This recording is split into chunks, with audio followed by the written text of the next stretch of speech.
Keputusan Jokowi untuk melarang ekspor nikel ke Eropa berbuah manis. Banyak investor masuk dan menggelontorkan uang triliunan rupiah untuk bekerja sama mengelola nikel mentah. Hasilnya Indonesia bisa mengelola nikel menjadi produk baterai yang memiliki nilai jual tinggi. Apa hubungan baterai dan mobil masa depan buatan Indonesia? Seperti yang diketahui, baterai adalah bahan baku pembuatan mobil listrik di masa depan. Baterai bisa menjadi pengganti bahan bakar minyak yang tak bisa diperbaharui dan tak ramah lingkungan.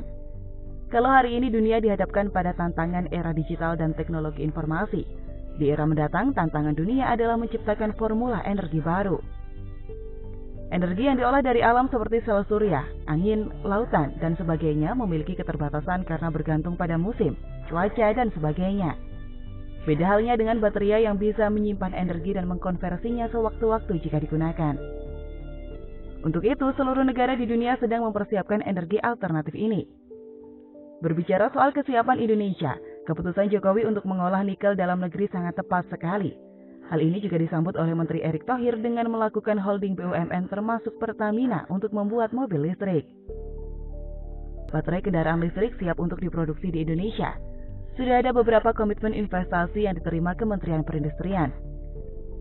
Direktur Industri Maritim, Alat Transportasi dan Alat Pertahanan atau IMATAP Kemenperin, Putu Juli Ardika mengatakan, Indonesia memiliki ketersediaan sumber daya alam sebagai bahan baku pengembangan baterai kendaraan listrik. Terkait bahan baku jumlahnya mencukupi di Indonesia, seperti nikel dan kobalt. Selain itu, industri kendaraan listrik juga mulai berkembang dan memiliki fondasi pasar di dalam negeri hingga potensi ekspor.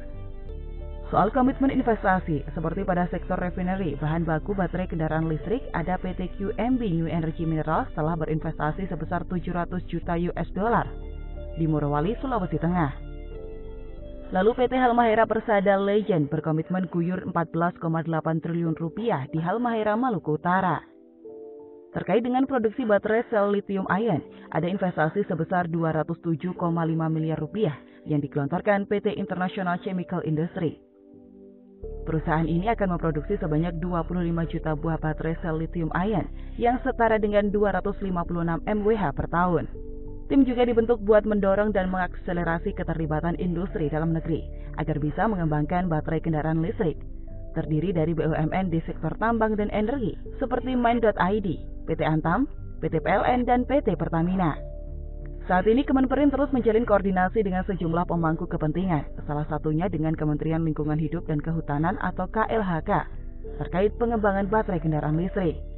Salah satu isu utama yang jadi perhatian juga terkait daur ulang baterai lithium ion bekas menjadi bahan baku dalam memproduksi baterai baru. Ini tentu sangat penting, kata Putu, sebagai penyokong produksi bahan baku baterai yang ada di berbagai wilayah. Mereka terus berkoordinasi dengan KLHK terkait upaya daur ulang baterai lithium ion yang aman bagi lingkungan. Akhirnya ini akan menjadi berita bagus untuk negeri ini di tengah krisis akan pandemi corona. Investasi terbesar manusia ialah ilmu pengetahuan.